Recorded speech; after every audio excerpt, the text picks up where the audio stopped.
Solid వేస్ట్ని dispose చేశారు. రోడ్లైతే 458 కిలోమీటర్లు clean చేశారు. అందులో 4058 కిలోమీటర్లుంటే 290 కిలోమీటర్లు క్లియర్ చేశారు. ఈరోజు ఫైర్ డిపార్ట్మెంట్ 110 ఫైర్ స్టేషన్స్ పనిచేస్తున్నాయి, ఇంజిన్స్ పనిచేస్తున్నాయి. 10,000 టార్గెట్ పెట్టుకున్నారు. సాయంత్రం 4:30కి 4,660 ఇండ్లు చేయగలిగారు. ఇప్పటికి 10,000 అయినాయి. రాత్రికి ఒక 15,000 అవుతాయని చెప్పి ఆశిస్తున్నాం. ఇది కూడా వార్ ఫుటింగ్లో చేస్తున్నారు. కానీ ఇవన్నీ కూడా ఇల్లు చేయాలి కాబట్టి కొంత లాజిస్టిక్స్ ప్రాబ్లమ్స్ ఇవన్నీ వస్తున్నాయి. ఎంత వీలైతే అంత కంప్లీట్ చేస్తారు. ఇంకొక పక్క 78 కిలోమీటర్ రోడ్స్ కూడా క్లియర్ చేశారు. ఎక్కడ శాండ్ ఉన్నా, డర్టీగా ఉన్నా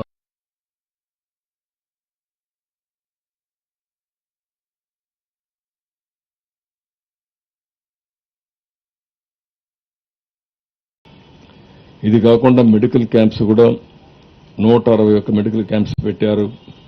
ఈరోజు 12,000 మందిని చూశారు. ఈ 2-3 రోజుల్లో 54,000 మందిని ట్రీట్మెంట్ ఇచ్చారు.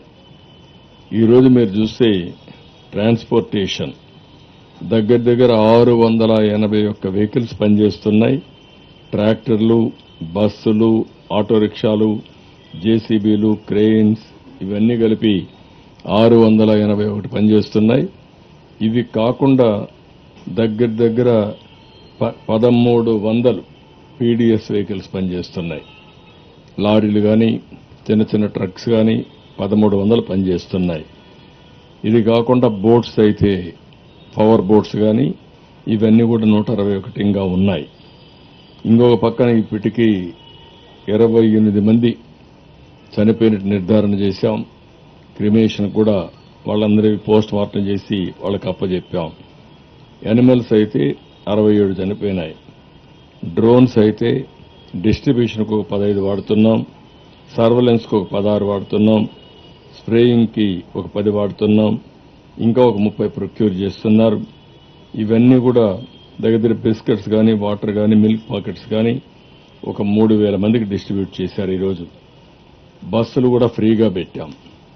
ఎందుకు బస్సులు ఫ్రీగా పెట్టామంటే ఇంటి దగ్గరనే ఉంటే అనునిత్యం ఆలోచించి ప్రతి ఒక్కసారి ఆలోచించి వీళ్ళకు కూడా మానసికంగా ఆందోళన చెందుతారు. కాబట్టి బస్సులుంటూ కొంత బయట తిరిగితే కొంత ఫ్రీనెస్ వస్తుంది.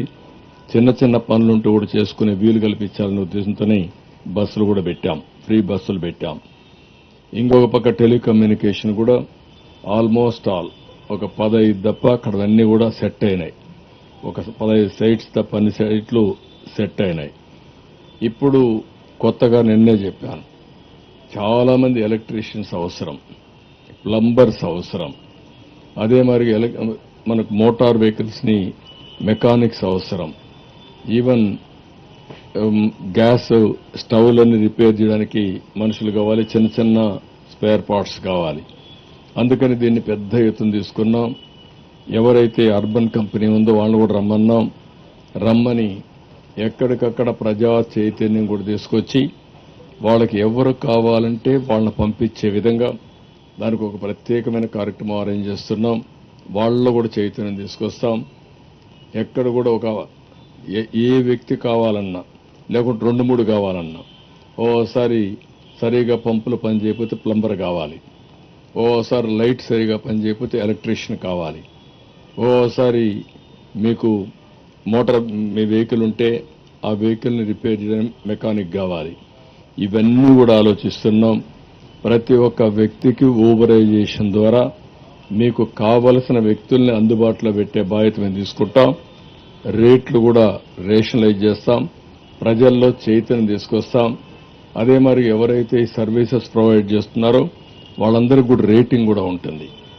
ఈరోజు ప్రపంచం అంతా కూడా మారిపోతా ఉంది. ఏదైతే ప్లాట్ఫామ్ వర్కర్స్ కానీ, ఎకానమీ కానీ, గిగ్ ఎకానమీ కానీ పెద్ద ఎత్తున ప్రాస్పర్ అయ్యే పరిస్థితి వస్తా ఉంది ఫ్యూచర్ ఎకానమీ కింద. అందులో కూడా మీరు చూస్తే ఈరోజు 24 గంటలు కూర్చొని పనిచేసే పరిస్థితులు లేరు. ఫ్లెక్సిబుల్ వర్కింగ్కి వచ్చేస్తున్నాం. నాకు మంగళతన బార్బర్ కావాలంటే నేను బుక్ చేసుకుంటే వస్తారు, చేసేసి వెళ్ళిపోతారు. అదే మరి